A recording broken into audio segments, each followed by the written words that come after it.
Communities in Cape Town are concerned about the ongoing attacks and killing of police officials and paramedics. On Friday, 2 Metro police officers were attacked by residents in Ottery after apprehending a suspected criminal.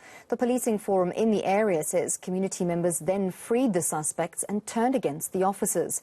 This took place just a day after the launch of a community safety campaign in Grassy Park. The community policing forum says over the last 12 months there have been 28 attacks on police vehicles and at least 7 on the city's law enforcement agencies.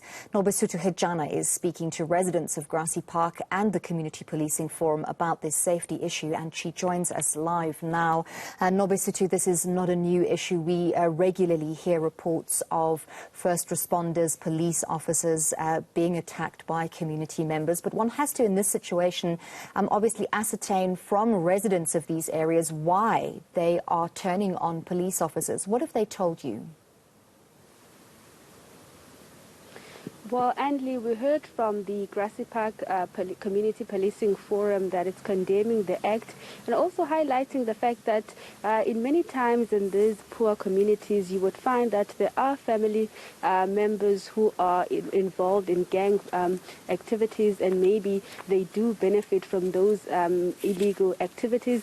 And then you have community members who want to abide by the law, but when it comes to issues like this, obviously those who want to protect the law, they come under fire, and they are intimidated by those who are in support of the gangs.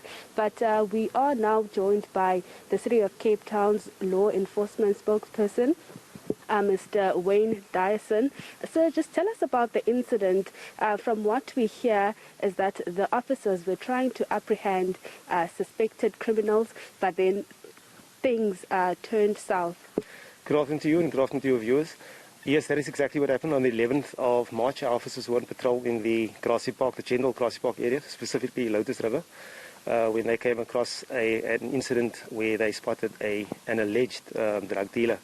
They then wanted to arrest the suspect, and he had in his possession 53 dagastopper, 27 tukbankies and 1 heroin tablet.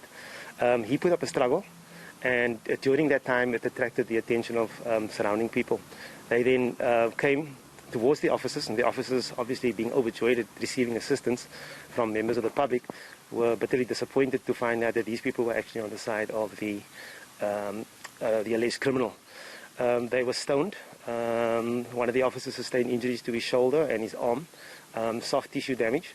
I spoke to him today. He's still in extreme pain, but he's not hospitalized, fortunately.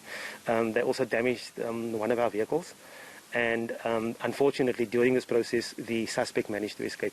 The drugs were confiscated, fortunately, we've got that, but yes, that is in a nutshell essentially what happened. And tell us about these acts. I mean, they are very common in our areas, and especially last year we did see that people would call the emergency services, but then that call will be made to rob them. So what sort of beef up securities will be done to ensure that officers are safe? This is something, it's a very disturbing trend that we've spotted over the last couple of months, and where officers come under attack, emergency workers come under attack, so much so that law enforcement, we've been asked to assist by escorting ambulance people, firemen into areas where there is a high risk. Very, very, very concerning, because it affects service delivery. Because if you have an ambulance, for instance, in the case of an emergency, he can't go in until he gets a law enforcement vehicle to escort him. So that means the patient could die, and there's a delay in that service delivery. We have our water and sanitation people, for instance, when they go in and they do essential work, all our essential workers, they need assistance. They need us to be with them. So from our side, with our law enforcement officers, we go in and we try and have numbers to feel safer. We don't want to go in there and be gung-ho with and wanting to react with firearms if it's not necessary. So we are basing our protection of our officers on them wearing personal protective equipment like bulletproof vests and that type of stuff, and they also work in numbers. And tell us about the charges, because we do understand a case has been opened. Yes, that is correct. A case has been opened by the officers that were attacked, and it was for damage to city property. This is for the vehicle, assault on an officer, and also for obstructing a peace officer in the execution of his duties.